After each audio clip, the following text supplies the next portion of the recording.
Assalamualaikum warahmatullahi wabarakatuh. Perkenalkan, saya Arsita Kotijanti, mahasiswa Magister Pendidikan Dasar semester 3. Pada kesempatan kali ini, saya akan memaparkan hasil pemikiran saya terkait tugas 2 dalam mata kuliah studi komparatif pendidikan dasar yang membahas tentang gender dalam sekolah dasar. Analisis ini saya ambil dari dua jurnal yang sudah terakreditasi dan bereputasi internasional, yakni satu dari Indonesia dan satu lagi dari luar negeri. Fokusnya adalah bagaimana isu gender masih mempengaruhi peran dan penilaian siswa di sekolah dasar. Baik, pada jurnal yang pertama berjudul Perspektif Gender dalam Penentuan Pengurus Kelas di Sekolah Dasar yang dilakukan oleh Danang Prastyo pada tahun 2020. Artikel ini menyoroti bagaimana faktor gender mempengaruhi kesempatan anak laki-laki dan perempuan untuk menjadi pengurus kelas, seperti ketua ataupun sekretaris. Berikut analisis jurnal pertama yang saya lakukan. Artikel ini menyoroti dan menemukan bahwa guru dan orang tua masih cenderung berpikir bahwa posisi ketua kelas lebih cocok untuk anak laki-laki. Dan yang kedua, peran anak perempuan sering dibatasi pada posisi pendukung atau administrasi.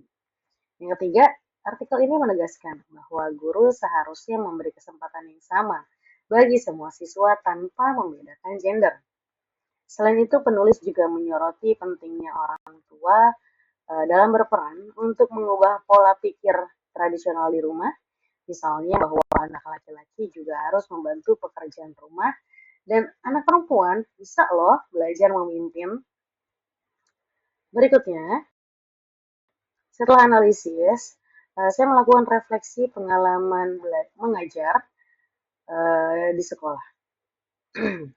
Dari hasil penelitian tersebut, saya merasa cukup relevan dengan pengalaman pribadi saya saat mengajar. Saya pernah mengamati bahwa dalam pemilihan ketua kelas, banyak siswa perempuan yang mengundurkan diri atau merasa tidak layak menjadi pemimpin. Ini menunjukkan bahwa stereotip gender masih melekat kuat. Setelah membaca artikel ini, saya semakin sadar bahwa sebagai guru saya harus lebih proaktif mendorong siswa perempuan untuk bisa mencalonkan diri dan memberikan pengalaman kepemimpinan yang setara. Saya juga belajar untuk menciptakan aktivitas yang reflektif, misalnya dengan pertanyaan seperti apakah saya memberi kesempatan yang sama kepada semua siswa, atau apakah saya punya bias dalam memberi tugas atau memilih pengurus kelas. Lanjut pada jurnal yang kedua. Jurnal yang kedua ini berjudul Teacher Judgments and Gender Achievement Gaps in Primary Education in England, Germany and the US oleh Oli Olsik dan kawan-kawan pada tahun 2023. Artikel ini meneliti apakah bias guru dalam penilaian akademik berkontribusi terhadap kesenjangan prestasi antara laki-laki dan perempuan di sekolah dasar. Dan hasilnya cukup menarik. Berikut adalah analisis jurnal saya mengenai jurnal yang kedua. Bahwa guru cenderung memberikan nilai lebih tinggi kepada siswa perempuan di bidang bahasa, namun sebaliknya, di bidang matematika, guru lebih sering menilai siswa laki-laki sedikit lebih unggul dibanding perempuan.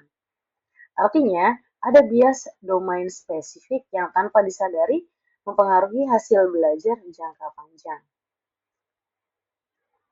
Penelitian ini menggunakan data longitudinal dari 3 negara besar, seperti Inggris, Jerman, dan Amerika Serikat, sehingga memberikan gambaran komparatif yang luas.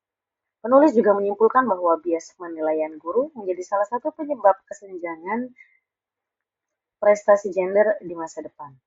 Dan mereka merekomendasikan pelatihan reflektif bagi guru untuk mengenali dan mengatasi bias tersebut. Lalu, dari jurnal yang kedua, saya mengaitkan dengan materi modul pada NPDR 5302, dan jika dikaitkan dengan materi modul, artikel ini sangat relevan dengan topik peran guru dan praktik kelas yang berkeadilan gender. Dalam modul dijelaskan bahwa guru perlu memiliki kesadaran reflektif terhadap bias pribadi agar tidak mempengaruhi proses belajar siswa. Artikel Olsik dan kawan-kawan juga memberikan bukti empiris bahwa kebijakan kesetaraan gender saja tidak cukup. Namun praktis sehari-hari di kelas, terutama dalam memberi nilai dan umpan balik, juga sangat menentukan.